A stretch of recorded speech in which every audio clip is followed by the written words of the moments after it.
به نام خدایی که از شدت حضور ناپیداست. درود میفرستم خدمت همه شما دوستان و عزیزان. اینجا کانال راز من فراز هستم و خداوند کارگردانه. امیدوارم لبی خندون داشته باشی، دلی پر امید و ساز دلت کوک باشه. چند ثانیه سکوت میکنم تا فرصت داشته باشی که نیت کنی، یعنی اینکه تصور کنی، تجسم کنی هر آنچه که در انتظار اتفاق افتادنش هستی.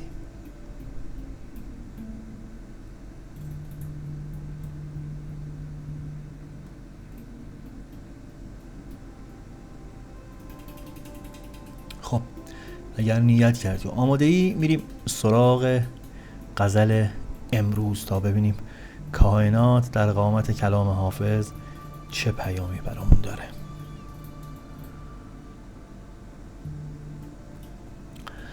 دست از طلب ندارم تا کام من برآید، یا تن رسد به جانان یا جانان ز تن برآید. بگشای تربتم را بعد از وفات و بنگر، کز آتش درونم دود از کفن برآید. بنمای رخ که خلقی واله شوند و حیران، بگشای لب که فریاد از مرد و زن برآید. جان بر لب است و حسرت در دل که از لبانش، نگرفته هیچ کامی جان از بدن برآید. از حسرت دهانش آمد به تنگ جانم، خود کام تنگ دستان کی زان دهن برآید. گویند ذکر خیرش در خیل عشق بازان، هر جا که نام حافظ در انجمن برآید. بریم با هم سراغ تعبیر و تفسیر این غزل از حافظ شیرازی تا ببینیم امروز کائنات در قامت کلام حافظ چجوری میخواد ما رو هوشیار نگه داره، چجوری میخواد ما رو به لحظه نگه داره. اگر آماده هستی بشنویم تعبیر و تفسیر این غزل. خدایا خودت کمک کن. این پیام الان که بهش نگاه میکنم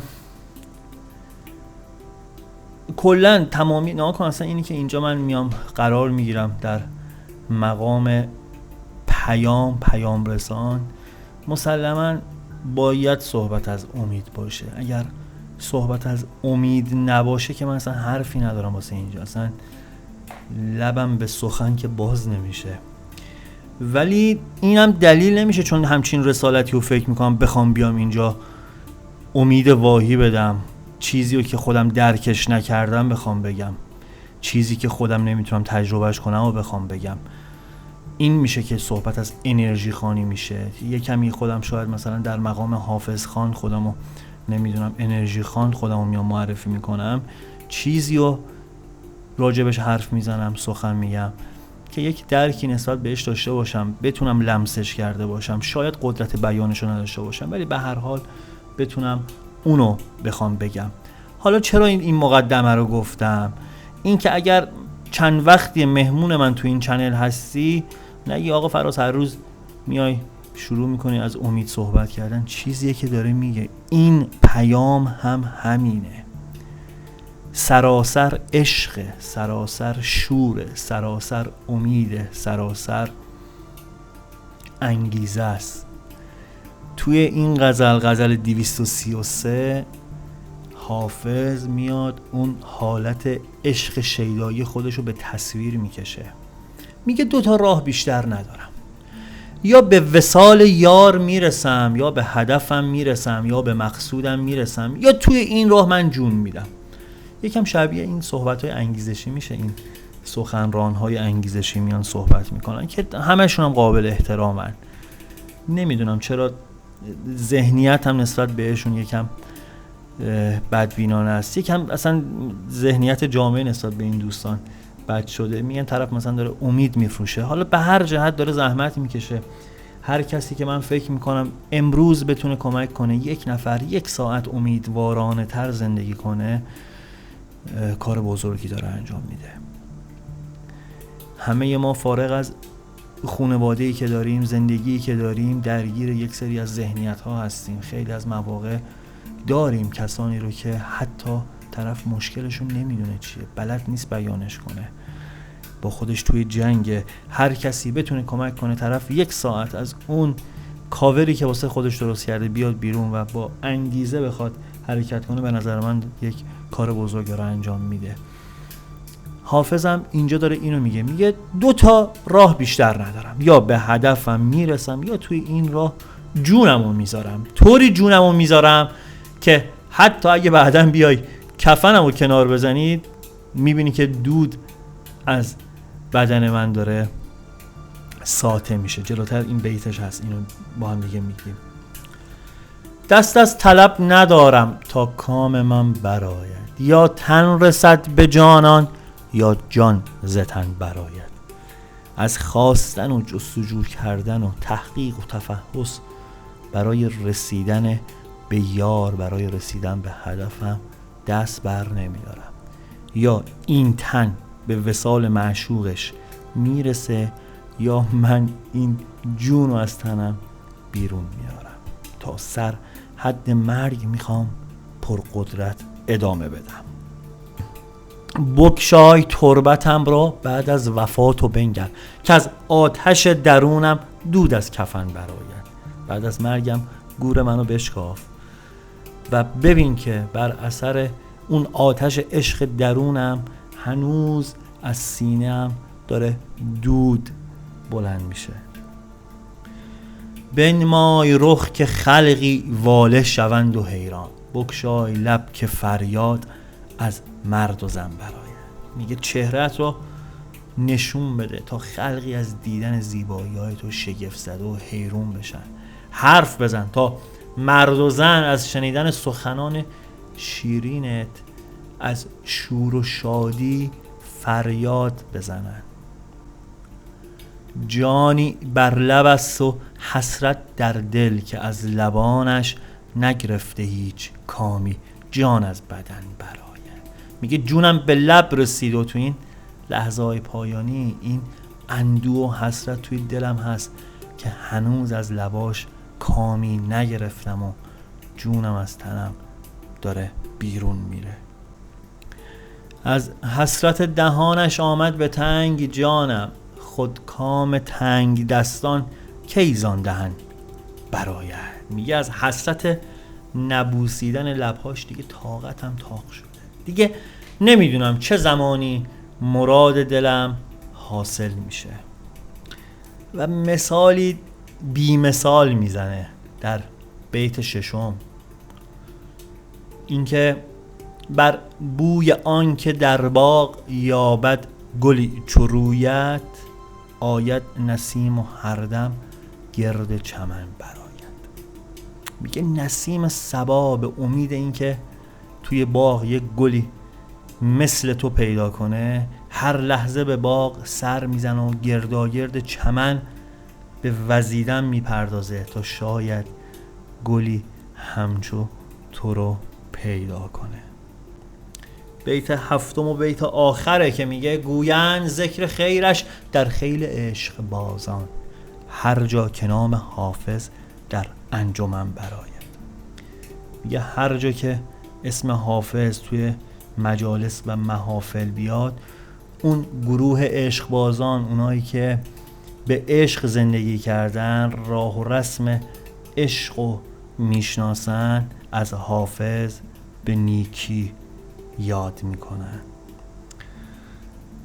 اگه آماده ای بریم سراغ تعبیرش برای امروز من و تو. همه ماها تو زندگیامون داریم مسائلی رو که توی تنهایی داریم باهاش میجنگیم، مواردی رو که شاید بلد نباشیم بیانش کنیم، شاید نتونیم بیانش کنیم، نواقصی رو در خودمون سراغ داریم که حتی از به یاد آوردنش، فکر کردن بهش ممکنه شرممون بیاد. داریم اذیت میکنیم خودمون رو بابت یک سری از مسائل. از خدا میخوام به هممون کمک کنه. از خدا میخوام بتونیم انجام بدیم اون چیزی رو که به صلاحمونه، اون تصمیمات درست رو تویمون به زنگاه ها بگیریم. خلاصه اگه بخوام یک دعا بکنم قبل از اینکه تعبیرش رو برای امروز خودم و خودت شروع بکنم و اون اینه که خدایا کمکمون کن اون کارهایی رو که قدرت انجامش رو نداریم خللی در انجام کارهایی که قدرتش رو داریم ایجاد نکنه. این اصل بندگیه به نظر من.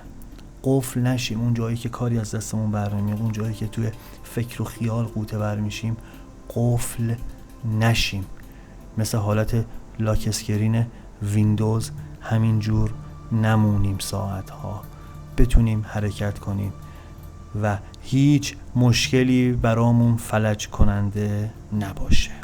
الهی آمین. الهی که همچین چیزی برای هممون رقم بخوره. پیام امروز رو اینجوری شروع میکنم. میگه پشت کار داشتن و سخت کوشی جزو خصوصیات بارز شخصیتی توه.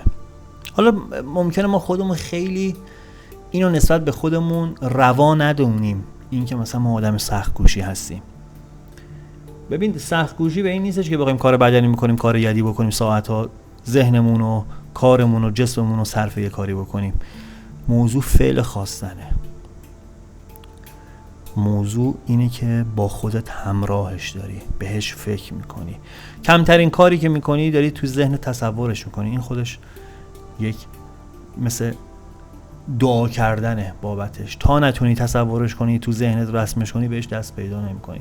میگه میخوای به وصال یار برسی، قصدت اینه که با عزمی راسخ و اراده قوی توی این راه آهسته و پیوسته پیش بری.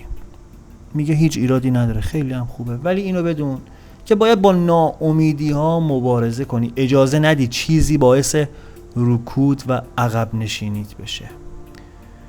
اگرم تصمیمی داری، کاری میخوای انجام بدی، مدتیه که داری بهش فکر میکنی، میگه با دست روی دست گذاشتن و سهلنگاری کاری از پیش نمیره. پیام ازت میخواد که اگر شکست توی زندگی داشتی اونا رو آینه عبرتت کنی و ازش درس بگیری واسه آیندت. صبور و شکیبا باش تا رسیدن به اون نتیجه دلخواهت برات میسر بشه. پیام بهت اینو میگه که به زودی توی جمعی حضور پیدا میکنی و با افرادی ملاقات میکنی که دیداری خوب و رضایت بخش برات رقم میخوره. منتظر حضور تو یک جمع دوستانه و پر معنا باش. اگر بخوام پیام امروز رو مختصر و مفید در قالب یک بسته کوچیک بهت بخوام بگم، اینه که برای انجام کاری عزم خودت رو جذب کردی، میخوای تا پای جونت توی این راه پیش بری، یا به هدفت میرسی یا اینکه جونت رو دیگه میخوای بذاری واسش. این نشون از مثال این که جونت رو بخوای بذاری یعنی چقدر روی این قضیه مصممی. میگه اما توی این میون ناامیدی و ترس از عاقبت کار عذابت میده. میگه ایراد نداره، اون که دیگه نمک فلفل این ماجراست.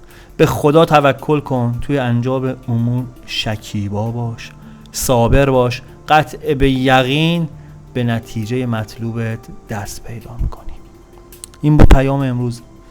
ممنونم که تا اینجا صبوری کردی، با من همراه بودی و همین دیگه. برات آرزو میکنم در صحت و سلامت باشی. اگر چنل رو سابسکرایب نکردی دیگه فکر میکنم واقعا الان وقتشه که چنل رو سابسکرایب کنی. اگرم نکته موضوعی هستش که میخوای با من در میون بذاری، میتونی با آیدی تلگرام که توی توضیحات همین ویدیو هست با من در ارتباط باشی. اینو از سپهری بگم و برم.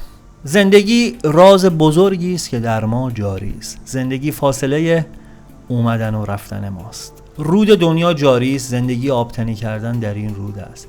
زندگی وزن نگاهی است که در خاطره ها میماند. شاید این حسرت بیهوده که بر دلداری شعله گرمی امید تو را خواهد کشت.